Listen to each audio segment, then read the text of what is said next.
Hi guys! Today we've got another video on business packaging, but this time we're going to be taking a greater in-depth look at Greyboard. Let's jump in.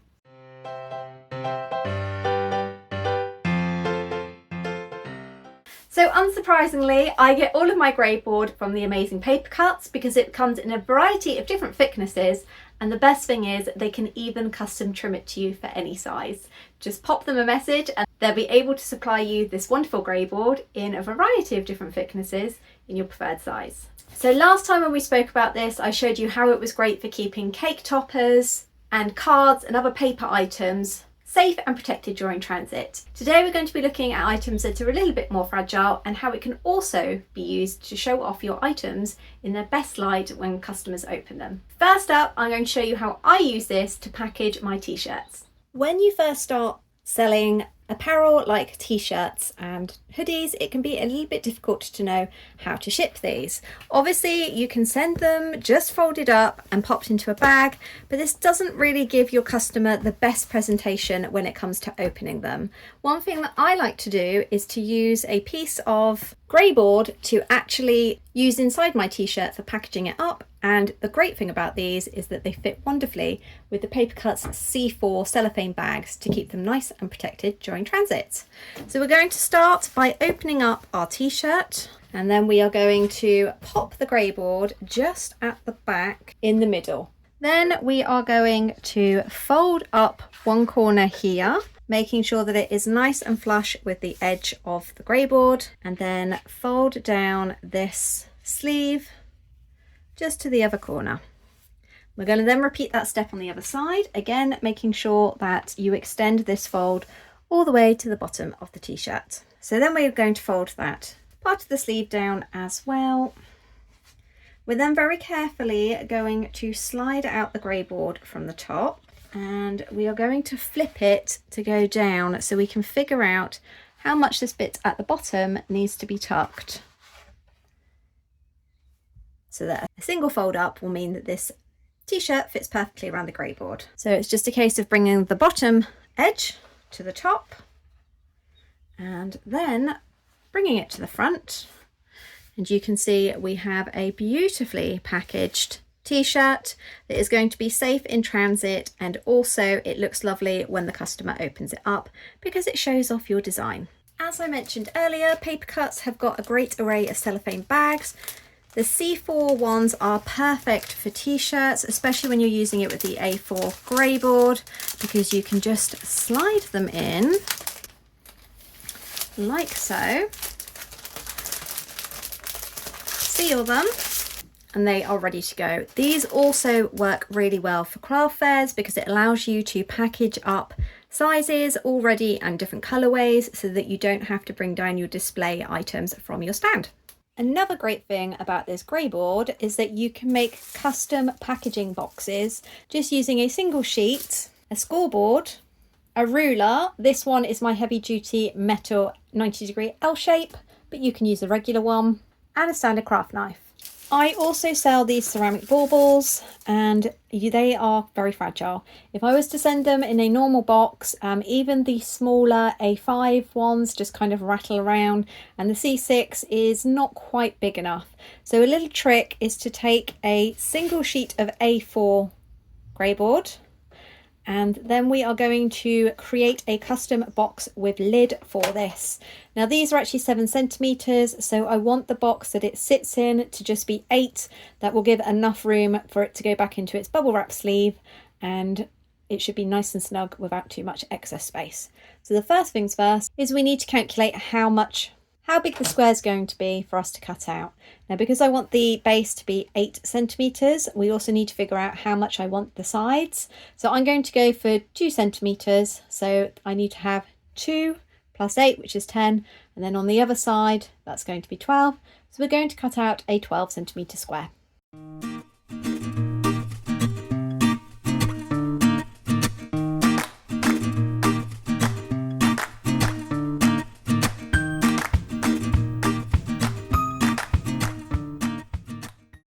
Now you can obviously use a paper trimmer for this, but because this is pretty thick, it will dull your blade quite quickly. So I prefer to use one of these snap off craft knives that you can just snap the blade off to get a fresh one. Now you saw me using this 90-degree angle ruler. I like this one because it is solid metal, and because it's got the 90-degree, I can just butt it up to the edges and I know it is going to be a perfect square. I should also add, you do need some way of fixing the box together. I'm going to use staples just because it is the most secure option. Double-sided tape has a tendency to come undone, which obviously isn't great. Now that we have our rectangle, we are going to place it onto our mount board, onto our crease board. We're butting it up to the corner, and I'm just going to go 2 centimeters in here and just make sure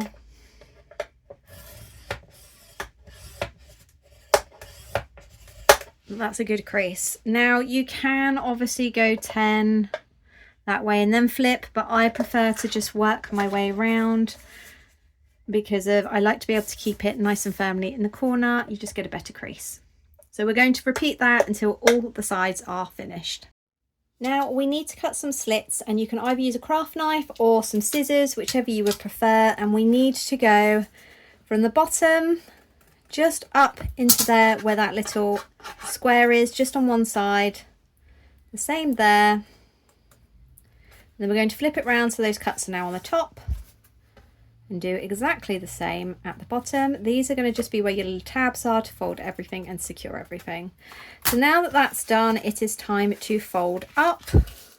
Now I should say that because this is quite sturdy and because of the finish, obviously this is going to crack. We are not going for a pretty gift box here. This is going to be functional packaging to make sure that your precious and fragile items are kept secure when they're in transit. So now that we have folded everything, we're going to put the little tabs inside like that, and then the outer ones are obviously folded over the top. And I'm going to just use this stapler to secure. So we now have the base, and we're going to just do a fit check. Pop that back in there.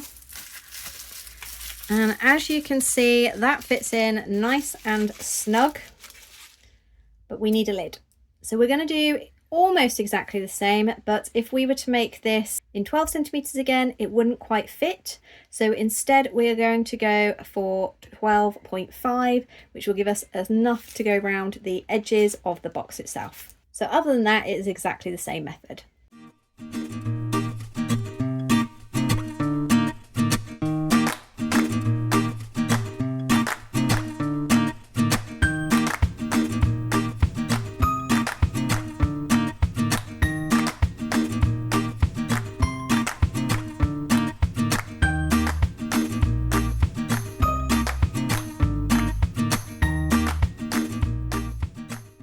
Now before I assemble this lid, I'm actually going to use my custom stamp just to place it in the middle, just to add a little bit of branding to the box itself.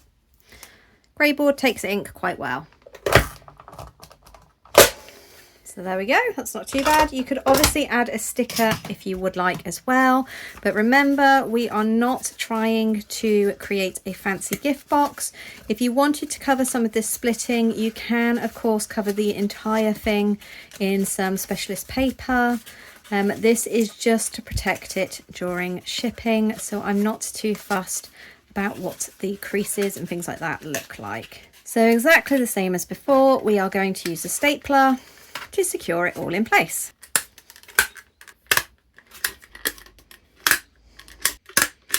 And it's a little bit of a wiggle to get it on, but obviously you don't want it too loose, otherwise it's just going to fall out. But there we go, we now have a solid box that is going to keep the ceramic bauble in place during transit, and then I can just pop this into a padded mailer, safe in the knowledge that this is going to be fully protected. If I was just to put the ceramic bauble into a bubble mailer without this, then the chances are it would be smashed when it arrives. This way it's got the protection of the bubble and the greyboard, and then finally the bubble mailer around it too. Now if you don't have a crease board but you do have a very steady hand and a sharp craft blade, then there is another way that we can make these boxes, which is going to actually give us a much cleaner finish. Now, first of all, have a look at your Greyboard. You will find that there is a very subtle different finish on each side. You need to decide which part you would like to be the top of the box, or the part that's actually going to be visible, and then we are going to start in exactly the same way as we did before by cutting out something that is 12 by 12 centimeters.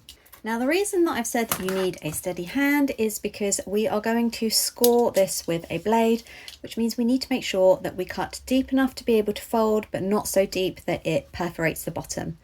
So again, a lot of practice is needed. I would recommend, if you can source one, getting a grid ruler like this.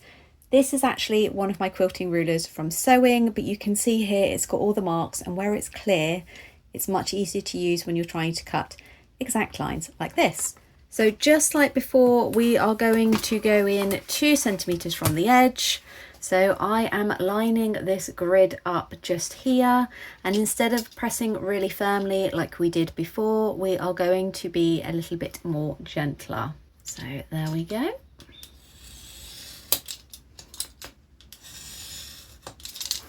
Okay, and we're going to mark round exactly like we did last time, making sure that each edge is 2 centimeters in with the cut. So this is a much lighter pressure than I would be using if I was using a scoreboard. And I'm going over it twice just to kind of gauge where I am with the pressure and to make sure that it is enough to fold it in a moment. And just like before, we are going to cut up from the edge, there and there, flip it so those cuts are at the top, and mirror it exactly the same on the bottom. So now you want to fold this all down. So you can see that, unlike before, there is no cracking along where we originally creased, because here we've actually cut it. So it's made a nice clean finish on the top of that cardstock. The only slight issue is, in some places, if you go too deep, like here, you will find it's starting to split away. So that's why it's really important that you have got a nice sharp blade. Now, because I want a clean finish to match the clean edges, I'm actually going to use a glue gun for this. So we're just going to put a splodge in the middle there, and then tuck that tab in before moving round to the others. Now, the thing about this box is, yes, it does look a lot more tidy. However, this is a lot more time consuming than the other method that I showed you on the scoring board. But obviously, if you want to have things look a little bit fancier, perhaps for display, especially for craft fairs and things like that, rather than just for packaging, then this would be a good option. So the glue gun works perfectly with the Greyboard. It holds it nice and firmly, and obviously it dries really quickly. Okay, so that's the final one there, all done. So we're going to make a lid in exactly the same way as we did for that yesterday. Just remember that we are going to make it ever so slightly bigger. So my square was actually 12.5 centimeters rather than 12. And here we go. So it's exactly the same, just a slightly bigger size.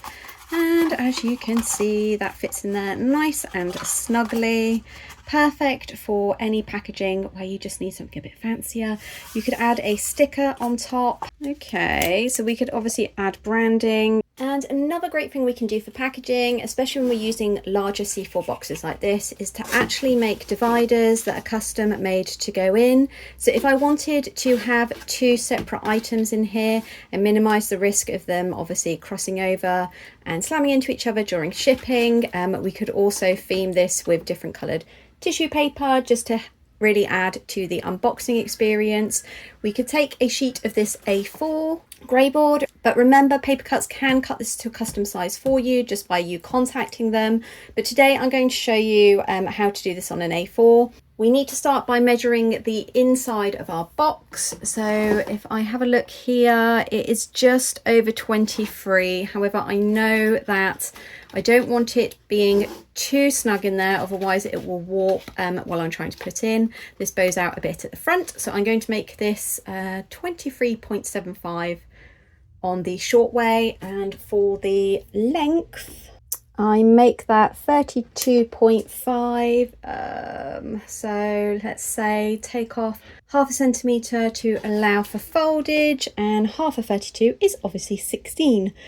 So the other thing that we need to do is obviously calculate how big these are going to be for the actual dividers. So for mine, I'm going to make them 1.5 centimetres, as that just fits nicely in the box there. So once we have those measurements, we are now going to cut the piece of A4 for the depth of the box, which, as I already mentioned, I'm going to do 22.75 here to here. And then because I want to have this divided into two, so let's make that 19.25.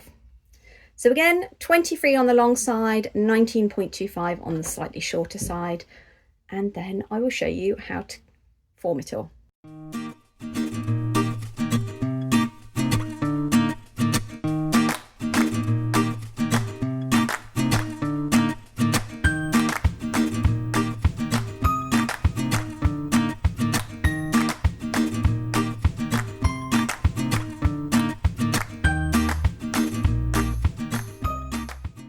Okay, so we are going to start by creating a crease that is 3 centimeters in on one side.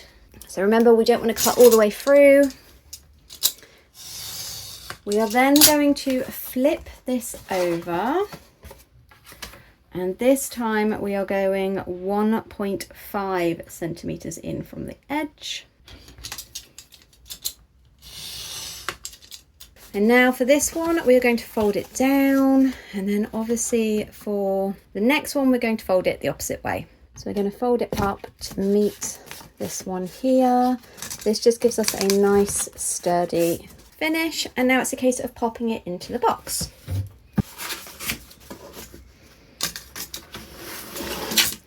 Now there we go. As you can see, this has all slid in really well.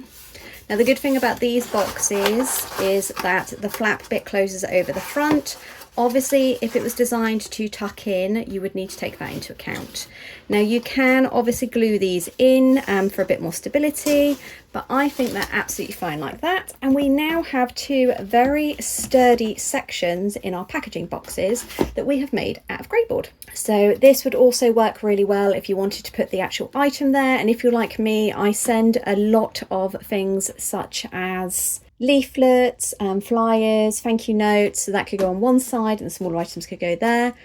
Also, if you're sending combination of things such as makeup bags and ceramics, then obviously you could pop your ceramic on one side there and then your makeup bag or whatever on the other side, and that would just keep everything nice and safe and minimize the risk of it bashing into each other during shipping, and would save you having to send them twice. So I think this is a really good hack for you to be able to customize your boxes to make them more custom fit for your products. So I really hope that you have found today's video useful. Greyboard isn't just used in packaging, it's also used for backings in bookbinding and even model making too. It really has got so many different uses, and the wonderful thing about the paper cuts Greyboard is that it comes in a variety of different sizes and thicknesses as standard, but you can always have it custom cut for you too, which if you're going to be making lots of box inserts like this, if you reach out and get them cut in your preferred size, then all you would need to do is score and assemble, which would definitely speed up the process. Likewise, if you're going to be making lots of boxes, then again, you could just ask them to cut it into your preferred size and shape. If you need any clarification on the measurements or points, if for making your own boxes, if like me, maths isn't your strong suit, then let me know in the description box down below and I will do my best to answer them. A great big thank you to Paper Cuts for not only supplying today's wonderful Greyboard, but also sponsoring this video. I'd like to say a great big thank you to all of you for watching, and I can't wait to see you next time. Bye!